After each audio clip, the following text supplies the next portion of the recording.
ऐसी सास किसी को ना मिले।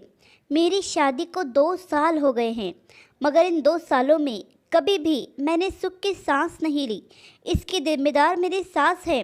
जब से शादी हुई है तब से मेरी ज़िंदगी बर्बाद की हुई है।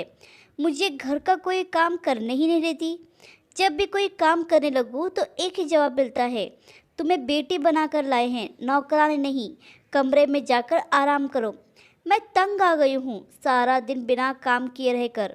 अब कल की ही बात ले लो, गर्मी के दिन हैं तो मैंने सोचा कि पेड़ के नीचे बैठूं, थोड़ा आराम करूं। लेकिन मेरी सासू माँ ने तो कमरे में ही एसी लगा दिया कि बाहर बैठोगी तो रंग काला पड़ जाएगा। तुम पापा की परी हो, हमारी भी नाजुक सी गुड़िया हो। क्या करूं, इतना दिल करता है कि घर के काम काज करूं, सारे काम करना भूल गई हूँ। मायके जाऊं तो माँ डांट लगाती है कि ससुराल में हाथ बिठाया करो। अब कल ही मैंने सासू माँ से कहा कि मुझे किचन में काम करने दे, तो मुझे पार्लर भेज दिया।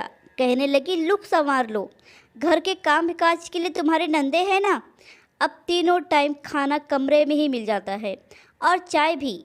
पति से शिकायत की तो पति कहने लगे, इस मामले में मैं कुछ नहीं कर सकता, मैं माँ से बात नहीं कर सकता, तुम्हें ही सब्र करना होगा। आज सुबह ही सासू माँ पति से कह रही थी, इसे किसी ठंडी जगह पर घुमाने ले जाओ, यहाँ बहुत गर्मी पड़ रही है।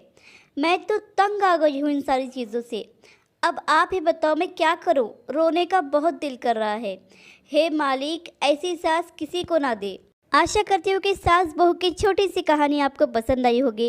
इस कहानी पर आपकी क्या राय है हमें कमेंट करके ज़रूर बताइए। कहानी पसंद आई हो तो लाइक और शेयर करना बिल्कुल भी ना भूलिए। कहानी सुनने के लिए आपका बहुत बहुत धन्यवाद।